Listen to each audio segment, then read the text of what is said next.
Praise తలాడ్ everyone.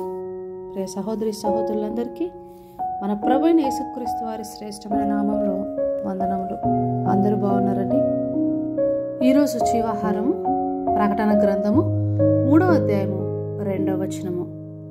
నీ క్రియలు నా దేవుని ఎదుట సంపూర్ణమైనవిగా నాకు కనబడలేదు కనుక జాగరూకుడవై చావనయ్యున్న మిగిలిన వాటిని బలపరచుము.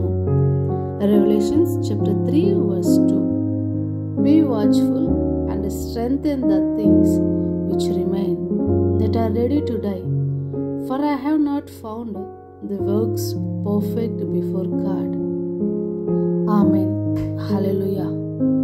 ప్రియ సహోదరి సహోదరులారా, మన క్రియలు దేవుని ఎదుట సంపూర్ణమైనవిగా కనబడట్లేదని ప్రభు వారు మన మీద ఒక అలిగేషన్ ఇక్కడ చేస్తున్నారు. నిజానికి ఇది సార్దీస్ సంఘపు వారి యొక్క పరిస్థితి.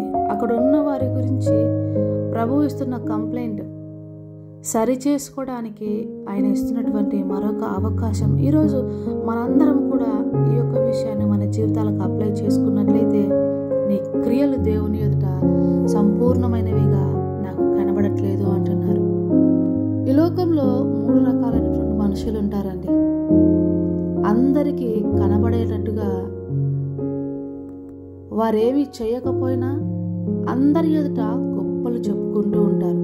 అంటే అక్కడ క్రియలు శూన్యము, మాటలు మాత్రం ఎక్కువ. 2వ రకమైన వ్యక్తులు వారు చేసిన పనిని, గొప్ప పనులను గొప్పగా చెప్పుకుంటారు. 3వ రకమైన మనుషులు వారు ఎంత గొప్ప పనులు చేసినప్పటికీ కూడా దేవుని ఎదుట తాము ఏమీ చేయని వారిగా, తమను తాము తగ్గించుకుంటూ దేవుణ్ణి మాత్రమే హెచ్చించువారిగా, రహస్యమందు చూచు దేవుని ఎదుట వారి క్రియలు కనపరుచుకునే వారిగా ఉంటారు. ఇందులో మీరు ఏ రకానికి చెందిన వారై ఉన్నారో చెక్ చేసుకోనండి. ఎంతైనా మనం ఈ ఉదయకాలమున మన ఆత్మ పరిశీలన చేసుకోవడానికి మనమందరం కూడా అర్హులము. ప్రభువారు మనకు మరొక అవకాశం ఇస్తున్నారు.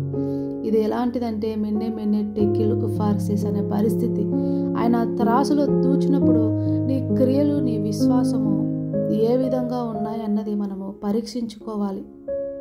చావనయ్యున్న మిగిలిన వాటిని బలపరచుమని ప్రభువు చెప్తున్నారు. అంటే నీలో ఇంకా కొన్ని మంచి గుణాలు ఉన్నాయి, అవి ప్రభు వారికి నచ్చినవి. నీ దగ్గర పరిపూర్ణ స్థితి అయితే లేదు, కానీ ఆయన నిన్ను త్రోసివేయలేకపోతున్నాడు, అలాగని దగ్గరికి తీసుకోలేకపోతున్నాడు. అంటే ఆయన మనకు మరొక అవకాశం ఇస్తున్నాడు, మిగిలిన వాటిని బలపరచు అని. గలేషియన్స్ చాప్టర్ 5:22-23లో చెప్పబడినట్లుగా ఆత్మఫలములు, fruit of the spirit is love, joy, peace, patience, kindness, goodness, faithfulness, gentleness, self control. వీటన్నిటినీ మనలో ఫలింపజేసుకోనాలి. ప్రభువు చూస్తారు. ఇందులో ఏ ఒక్కటి తప్పిపోయినప్పటికీ కూడా ప్రభువు మనల్ని క్వశ్చన్ చేస్తారు. మార్కు సువార్త 13:33-37 వరకు చదివినట్లయితే, మనమందరము జాగ్రత్తగా ఉండాలి. యజమానుడు తన ఇంటి పని వారికి పనులు అప్పచెప్పి దూర ప్రాంతములకు వెళ్ళినట్లుగా ఇక్కడ పరిస్థితి ఉన్నది. ఆయన మరలా రానయ్యున్నాడు. వచ్చినప్పుడు మనము మన యొక్క తలాంతులను, మనకు ఆయన ఇచ్చేటువంటి పనులను నెరవేర్చువారిగా ఉండాలి. సేవకులకైతే ఆయన హెచ్చరిస్తున్నారు, వాక్యమును ప్రకటించండి, సమయమందును అసమయమందును ప్రయాసపడండి. సీజన్ అవుట్ ఆఫ్ సీజన్ ఏది లేదు, ఏ సమయము లేదు. మీకు ఇచ్చిన దానిలో మీరు నమ్మకంగా ఉండండి, ప్రయాసపడండి. సమయం చూసుకోమాకండి, డబ్బును చూడమాకండి. మీ యొక్క శక్తి చేతన, బలము చేతన కాదు, ఆత్మ చేతనే ఇవన్నీ జరుగునని ప్రభు వారు ధైర్యపరుస్తున్నారు, సెలవిస్తున్నారు. ప్రభు వాక్యమును, ఆత్మ రక్షణను పక్కన పెట్టి వారి యొక్క సొంత లాభాలను వెంబడిస్తున్నటువంటి వారిని ప్రభు దండిస్తున్నారు. మత్తయి సువార్త 23వ అధ్యాయము 23-28 వరకు మనం చూసినట్లయితే, వేషధారులైన శాస్త్రాల పరిచయులారా, మీరు అన్నింటిలోనూ 10వ వంతు చెల్లించాలని చెప్తున్న వాటిలో నిక్కచ్చిగా ఉంటారు, కానీ మార్గదర్శకులుగా మాత్రం ఉండరు.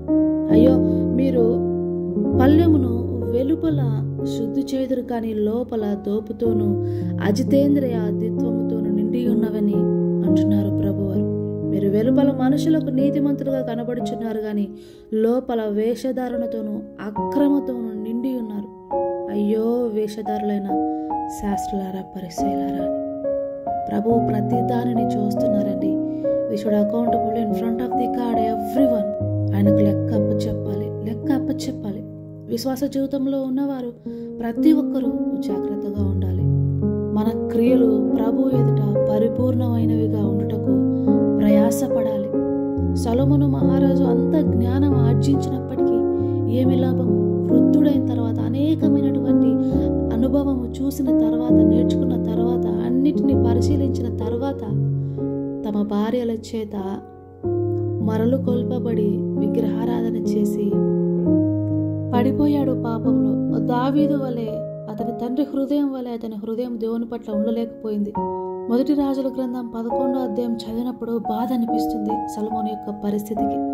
కానీ దావీదు మొదట పడిపోయినప్పటికీ ఆయన బ్రతికించుకున్నారు. తన విశ్వాస జీవితాన్ని పరిపూర్ణమైనవిగా మార్చుకున్నాడు. మనం కూడా ప్రియ సహోదరి సహోదరులారా, ఈ లోకంలో పడిపోయినప్పటికీ ప్రభువు యొద్ద పశ్చాత్తాపము పొందుకొని మనలో దేవునికి నచ్చిన చావనై ఉన్నటువంటి స్థితిలో ఉన్నటువంటి మంచి క్రియలు సంపూర్ణమైనవిగా ఉండునట్లుగా వాటిని తిరిగి బ్రతికించుకుందాం. ఆయన సన్నిధి నిలబడదాం. ఆయన ముఖము చూసినప్పుడు రొమ్ము కొట్టుకుని వారిగా కాకుండా ప్రభు సన్నిధిని ఆయన ముఖ దర్శనము చేసుకున్నట్టుకు ధైర్యముగా కృపాసనమునకు వెళ్ళుటకు అర్హతను సంపాదించుకుందాం. మన క్రియలను, మన విశ్వాసమును దేవుని ఎదుట కనపరుద్దాం.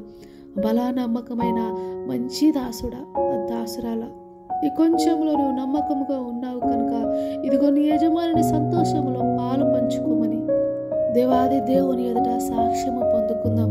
దేవుడు ఈ వాక్యాన్ని మీ హృదయాల్లో ఫలింపచేసి ఆయన కొరకు మిమ్మల్ని ఫలభరితముగా దీవించును గాక. ఆత్మ చెప్పుచున్న మాటలు చెవిగలవాడు వినును గాక. కళ్ళు మూసుకునండి, ప్రార్థనలో ఏకీభవించండి. ప్రార్థన. పరిశుద్ధుడా, మహోన్నతుడా, మహాకరుడా, ఈ వేకుని మీరు మమ్మల్ని అందరినీ ప్రభువా జాగ్రత్త చేసినందుకు మీకు వందనాలు చెల్లిస్తున్నాను ప్రభువా. మా యొక్క క్రియలు నాయన యేసయ్య నిర్జీవమైనవిగా ఉండకుండా మీ ఎదుట ప్రభు అవి విశ్వాసముతో నిండుకొనినవై మీరు సంతోషించినట్లుగా పరిపూర్ణతలోనికి మమ్మల్ని నడిపించండి తండ్రి అంటూ వాక్యం విని ప్రార్థనలో ఏకీభవిస్తున్న ప్రతి బిడ్డను ప్రభు ఆత్మీయంగా నూరంతలుగా అభివృద్ధి చేయండి. మీ ఎదుట నిలవబడగలుగుటకు, మీ త్రాసులో తూగుటకు కావలసినటువంటి విశ్వాసాన్ని మాకు దయచేయండి తండ్రి. ప్రతి ఒక్కరిని ఈరోజు వారి జీవితంలో ఒక మంచి ఆశీర్వాదకరమైన జీవితముగా, దినముగా ఉండటకు సహాయం చేయండి. బ్లెస్ చేయండి వారిని, వారి కుటుంబాలను, వారి బిడ్డలను, తల్లిదండ్రులను, వారి యొక్క కష్టార్జితమును ప్రతి దానిని మీ పాదసన్నిధిలో సమర్పించుకుంటూ ఆత్మీయ జీవితంలో అంచెలంచెలుగా ఎదిగించమని సమస్త స్తుతి మహిమ ఘనత మీకే చెల్లిస్తూ నా ప్రభువును, నా రక్షకుడును, త్వరలో రానయ్యున్న నా యేసు నామములో అడిగి వేడుకుంటున్నాను పరమ తండ్రి. Amen, amen, amen. God bless you all. Have a nice day.